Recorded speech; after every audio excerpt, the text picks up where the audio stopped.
Oh my God, wala pa akong ligo. So, dumating na nga yung in-order ko na DJI Osmo Pocket 3, the Creator Combo. So, hindi lang siya basta yung camera itself.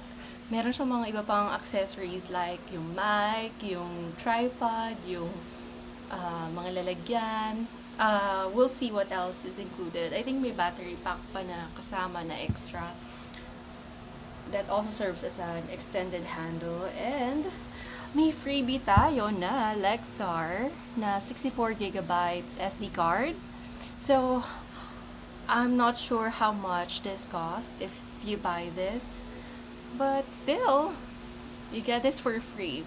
And usually, nagtingin-tingin ako sa iba't ibang stores. Yung Creator Combo, it costs around 37,000 plus. And sometimes, sa Shopee, sa Lazada, 40,000. Depende sa seller. Depende sa store. Pero, nasaktuhan ko yung Shopee. Di naman talaga ako bumibili sa Shopee. Lazada ako. So, naka-sale siya ng 35,000 plus. So, almost 36,000. So, sobrang tipid na yon because initially it was 40,000 and then may libre ka pang SD card. So, let's unbox this. I know, marami ng unboxing video nito at sobrang dami ng merong Osmo 3. But, kaya ako bumili kasi ang shaky ng mga shots ko. I know it's not like the typical manual camera na pwede mong palitan yung lens, na sobrang daming manual mode, na marami kang settings na pwedeng iset. But, hindi siya stable eh. Ilang beses ko na siyang pinupush.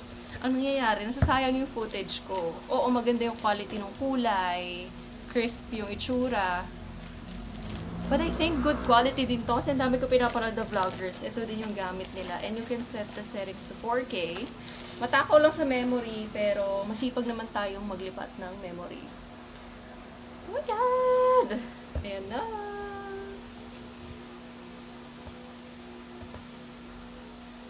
Ayan na! Ah...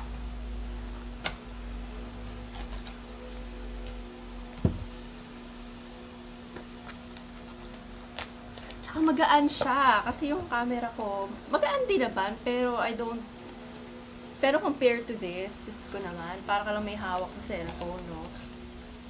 Okay. Eh, basta dito muna yung pinaka, gusto ko lang malaman what else is in the box. So, may manual na hindi naman natin binabasa. Ano to?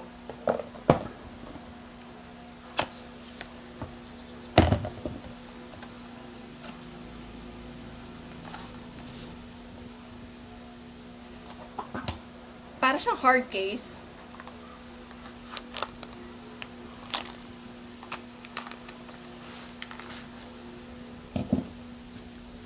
And kasi, at kaya ako bumili nito, kasi kailangan ko mag-spend ng 40,000 para ma-waive yung credit card fee. And then, bibili rin naman talaga ako nito. So, hinintay ko lang na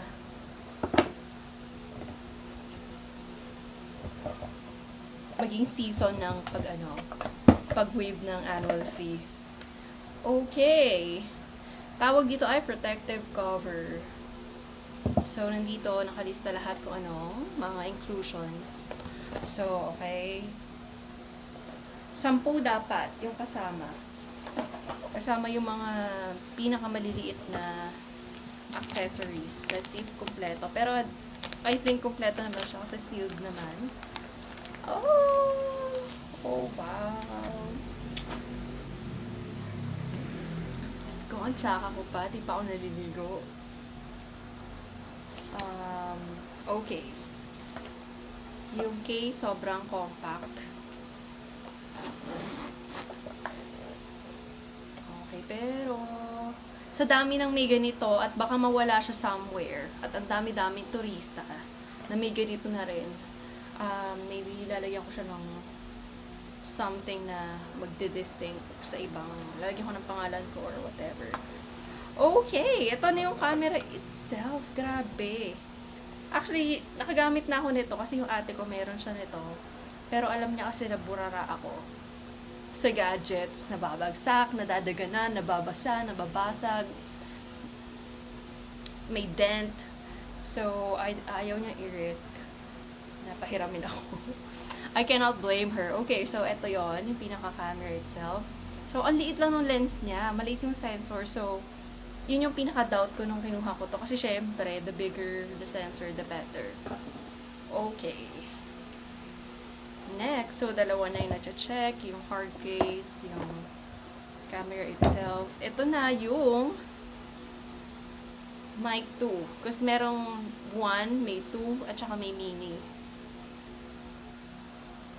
May 3 pa yata, pero hindi naman daw nagkakalayo. According sa reviews na napanood ko online, hindi naman nagkakalayo yung quality ng 2 at ng 3. So, pinakamagandang quality, 3 and 2, and then 1, and then mini.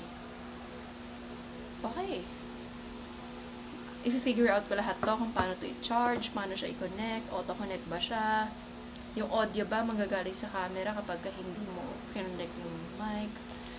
Okay, ito ay, so tatlo na yung nakukuha natin. Ito ay battery handle.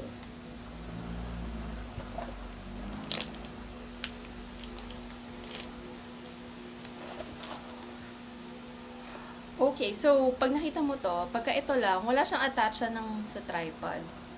So kailangan mo siyang ikabit dito para ma-charge. And secure na ba yun? Parang hindi. Ayun. Kailangan mag-snap itong dalawang ano dito sa both sides. And then ito yung may screw for tripod or whatever accessory you will put. So dito lagi SD card. Okay. So parang na-extend pa siya, especially kung ikaw malaki kamay mo. Yeah, extra space for you to hold. And then, meron pa tayo. Ano to?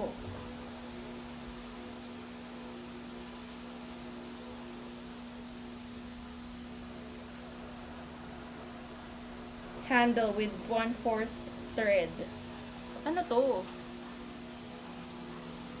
Siguro wala tong battery. Kasi liit niya eh. Baka ito lang yung... Well, hindi ko alam. Pero may gano'n, no? May mechanic siya or may electronics pala. So, may kinoconnect na something. Ito, parang pwede mo rin siya i-charge doon. And also, may kabita siya ng tripod. So, mamaya, if you figure out ko kung ano pinagkaiba na itong mahaba sa maigsi. Okay. And then, meron pa ang ito na yung mini tripod. Which, I think, hindi ko ganong magagamit kasi kailangan ko ng totoong tripod na sobrang taas. Not sobrang taas, but same height as me kasi yeah, it has to stand on its own because it's gonna be a one-woman show. Wala akong cameraman. So, ito yon.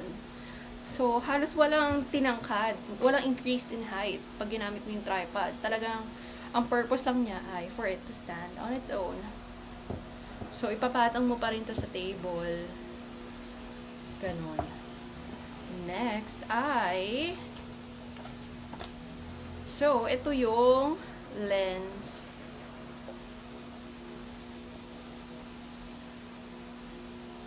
Wide angle lens. So, nung pinanood ko yung review nito, parang hindi naman ganun ka-drastic yung pagiging wide angle niya. Kasi nga, maliit lang naman yung lens nila. So, huwag na tayong mag-compare sa totoong camera, yung full-size camera. But, kaya nga siya tinawag na pocket. That's the selling point. Okay, pag di mo siya ginagamit, pwede mo siya ilagay dito sa hard case. Wide angle lens. So, magnetic. Okay, hindi ko siya mawawala. Dahil burara tayo. Perfecto. And meron pang blank space para sa Black Pro Mist. So, hindi siya included dito sa creator combo, but you can buy it separately. And, meron tayong... Okay. So, kasama sa 10 itong wrist band, which gagamitin ko talaga to. Kasi nga, clumsy tayo. Okay, and then ito yung filter sa mic, especially kapag nasa outdoors ka at mahangin. It helps para hindi ma-pick up yung hangin na sound.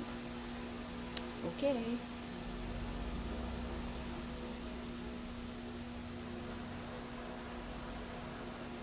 Ba't hindi siya mag-attach ng todo? Okay. Kailangan may marinig kang snap para kumabit. Okay. Next ay merong type C to C charger. And wala yung pinaka-mount or pinaka-plug nung adapter. Yeah. That's it. Wala namang kulang. Gonna figure out lang kung ano pinagkaiba nitong dalawang to. But we have everything.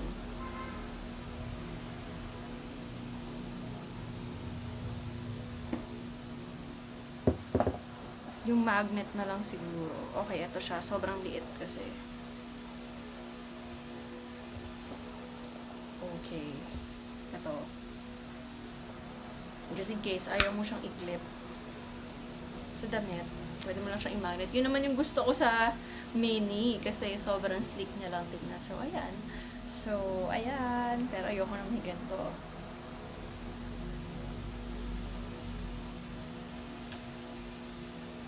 Okay. As much as possible, gusto kong maging subtle siya. Parang lapel ng artista. Okay. So, susubukan ko kung maapektuhan ba yung quality kapag hinago ko siya sa hair ko. Okay. So, ayun, my first attempt on doing a vlog. This is episode 0. Bye!